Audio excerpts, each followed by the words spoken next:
عايز نوصل رسالة للشباب اللي بيسأل على شغل، الشباب العطلان، الشباب الكسلان، الشباب اللي هو عاوز ياخده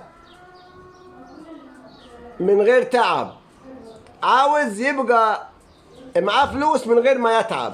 النهارده انت عندك ناس هتسافر بره مصر وناس هتسافر في مصر، وكل واحد بيسافر محافظة عشان يشتغل وسايب بيته واهله وعياله وبيبات بره ويغسل نفسه ويوكل نفسه وكل حاجة عشان خاطر يعيش مستور. وانت عاوز الشغل يجيلك لغاية عندك. طب يسألك على شغل مثلا، يقول لك كذا كذا، يقول لك لا، يقول لك انا عاوز حاجة كذا كذا. انت عاوز الشغل اللي على مزاجك واللي على هواك.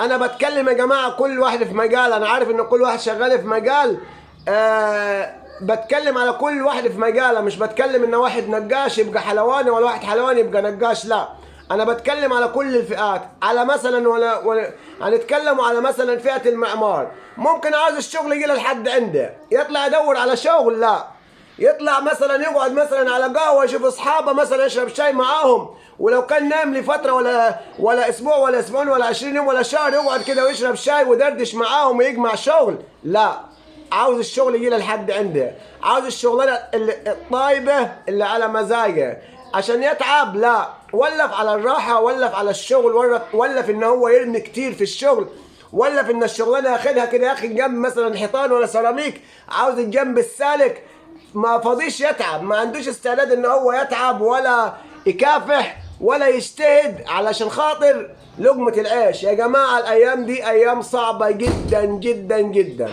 اليومين دول هتشتغل وتطلع عينك وعينك وعينك وعينك علشان خاطر تكفي نفسك. الاول من السنين اللي فاتت كلنا مرينا بيها الايام دي، كنا نكسب، وكل واحد في مجاله كان يكسب. كنت تشتغل اقل شغل وممكن تروحش الشغل خالص وتلاقي نفسك كسبان وتمام التمام، وممكن تاخد شغلانه مشغل فيها واحد واثنين وانت بالك رايق ويجي لك المكسب يا باشا لحد عندك، والعيشه ايه، فل الفل.